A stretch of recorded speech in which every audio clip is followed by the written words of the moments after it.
High, আমি সাইফুল পিয়াদার আপনাদের সকলকে স্বাগত জানাই এসএস লার্নিং টিভিতে। আজ আমি আপনাদের শেখাবো কিভাবে পেপার দিয়ে ক্রিসমাস ট্রি তৈরি করতে হয়। চলুন শুরু করি। প্রথমে একটি কাগজ নিয়ে নিলাম, গ্রিন কাগজ, যেটা আমি কাঁচি দিয়ে ছোট ছোট করে কাটবো। ব্যাস, এবার আমি কাটতে শুরু করে দিয়েছি। দেখুন আমার কাটা হয়ে গেল। কাটা যখন হয়ে গেছে, এবার আমি কি করি যে কাঁচি দিয়ে একটু টেনে টেনে দিই, তাহলে একদিকে উঁচু হয়ে থাকবে এই কাটা অংশগুলি। এবার আমি গাছের নিচের অংশ তৈরি করার জন্য একটি ব্রাউন পেপার নিয়েছি। ব্রাউন পেপারের নিচে আঠা লাগিয়ে একটি পেপারের ওপরে ক্রিসমাস ট্রি চিত্র এঁকে নিয়েছিলাম, তার ওপর বসিয়ে দিলাম। এবার আমি কি করব যে ক্রিসমাস ট্রি তৈরি করার জন্য যে সবুজ পাতা তৈরি হয়, তা আগে যে কাটা অংশটি তৈরি করেছিলাম সেটা কেটে নিয়ে আঠা লাগিয়ে এই রকমভাবে বসিয়ে দেব। একটার পর একটা বসাতে থাকবো, তাহলে আমার আস্তে আস্তে ক্রিসমাস ট্রিটা তৈরি হয়ে যাবে।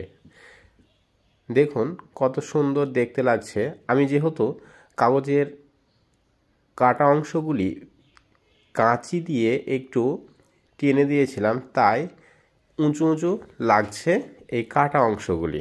আর ক্রিসমাস ট্রিটা দেখতেও খুব সুন্দর লাগছে। আর কেমন হয়েছে ক্রিসমাস ট্রি আপনারা অবশ্যই কমেন্টে জানাবেন।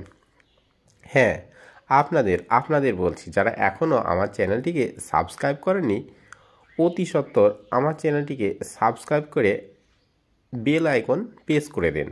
তাহলে ভিডিও আপলোড করার সঙ্গে সঙ্গে আপনার কাছে পৌঁছে যাবে নতুন ভিডিও। এবার সবুজ পেপার যেটা আমি কেটেছিলাম সেটা সম্পূর্ণ লাগানো হয়ে গেল। কাঁচি দিয়ে আমি একটু টেনে দিতে পারি, তাহলে আরও দেখতে সুন্দর লাগবে। এবার পেপার থেকে ওই গাছের অংশটা আমি কেটে নেব। একটু সুন্দর করে কাটবেন যাতে পাতাগুলো কেটে না যায়। তারপরে গাছের যে কাটা অংশটি তৈরি হলো সেটাকে একটু মোটা পেপারের ওপর বসিয়ে দেব, তাহলে আমার গাছটা আরও সুন্দর লাগবে। যেগুলো আমি কেটে নিয়েছি, একটু আঠা বসিয়ে গাছটাকে বসিয়ে দিলাম। আমার সম্পূর্ণ ক্রিসমাস ট্রি তৈরি হয়ে গেল। ওয়াও, দেখতে সুন্দর লাগছে খুব। এবার আপনি ক্রিসমাস ট্রিটা যে কোনো দেওয়ালের যে কোনো অংশে টাঙিয়ে রাখতে পারেন, বা ঘরের যে কোনো জায়গায় রেখে দিয়ে ঘরের সৌন্দর্য বৃদ্ধি করতে পারেন। তাহলে আমার ক্রিসমাস ট্রিটা কেমন হয়েছে আপনারা অবশ্যই কমেন্টে জানাবেন। আর আমার ভিডিওটি দেখার জন্য আপনাদের সকলের ওপর শান্তির ধারা বর্ষিত হোক।